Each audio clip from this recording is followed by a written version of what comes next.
well worth the long road trip up to Canada after a tough loss. Just what you guys needed.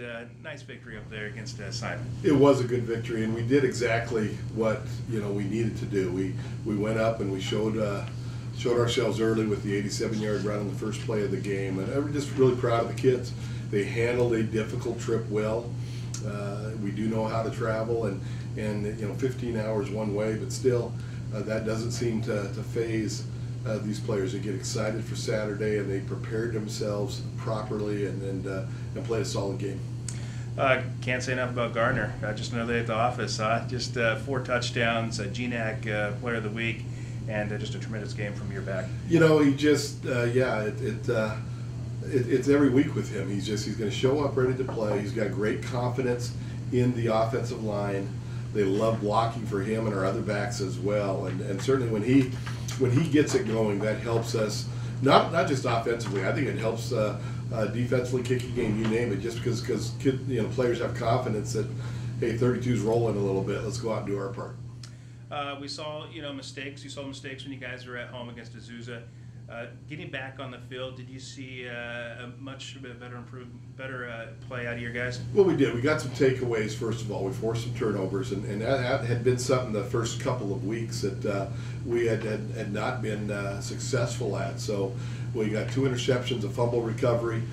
Great to see with that. We also blocked a punt for the third consecutive game, and it easily could have been a touchdown. Mitch Francis with the block tried to scoop and score, and missed it once, missed it twice, and then just fell on it, but set us up in great field position. We ultimately did score. So did a lot of good things, and again, mistakes. When you're as young as we are, especially on the defensive side of the ball, you're going to have mistakes. We've had injuries at the receiver position, so we had guys playing new spots. Richard Doctor starting at slot for the first time, 2 touchdowns. We're asking more maybe of Dylan Zuvarek now than we had, but we had a lot of other players that got in and played, really their first serious minutes for us. And so, and that's important. That they're deserving of that, number one, and number 2, with that experience, they should be better next time out. What does it say, especially like Doctor, playing a position, not that he wasn't, counting on, but now kind of making the switch and providing dividends for you guys? Absolutely. Again, Chase Garbishay's out right now, and not sure what his status will be for this week at this point, but we actually experimented a little bit with Richard last spring at the receiver position, and just it's a way to try and find a way to get our best 11 on the field, and he showed some skills there and had some big catches in our spring game, and so that was kind of the plan going in. Now this has kind of forced their hand a little bit, with Chase going down, how do we again get our best 11 out there? And Richard has shown he has a knack for he's got good hands, he can run the routes, he understands the offense and everything like that. So it was, I think, an easy move in terms of the person we're talking about. There's still, again, it's a work in progress. He's a running back first, receiver second, but the need right now is for him to play at receiver, and we'll do so. This conference is so competitive. Western coming in to Arcata this week. Throughout the year, there's been some great battles. Pretty good rivalry, even Azusa rivalries, but just with Western, coming to town this week, another tough matchup for you guys. Western Oregon is always a difficult matchup for us, and we've developed a great rivalry between the 2 schools. I think it's a rivalry born out of respect. Again, we have respect for them, they have respect for us.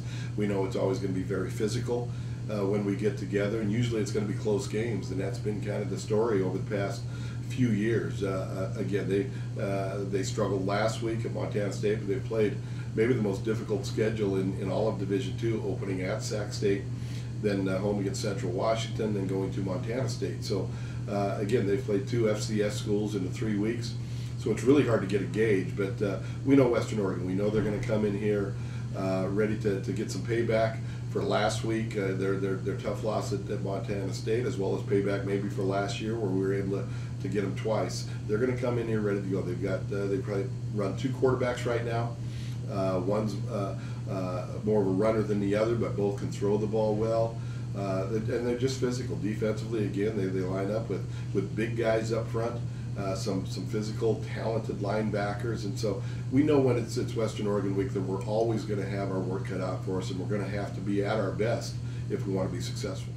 Western going with 2 quarterbacks, does that make it even more difficult for the defense? Do you kind of prepare for both quarterbacks, or I mean, who do you prepare for? How do They, you go about they, it? they, you know, they've got Fanumi, the kid that we saw a little bit last year, and then Duckworth, who's a transfer, JC College transfer, and both have a specific set of skills that they can bring to the table, and so you do have to prepare for both, and that's what we're doing. They've played them both fairly equally in terms of their playing time right now. So again, it doesn't matter who the quarterback is. We just got to make sure that we're sound fundamentally on defense. We're playing assignment football, and we're making the plays when plays are there to be made.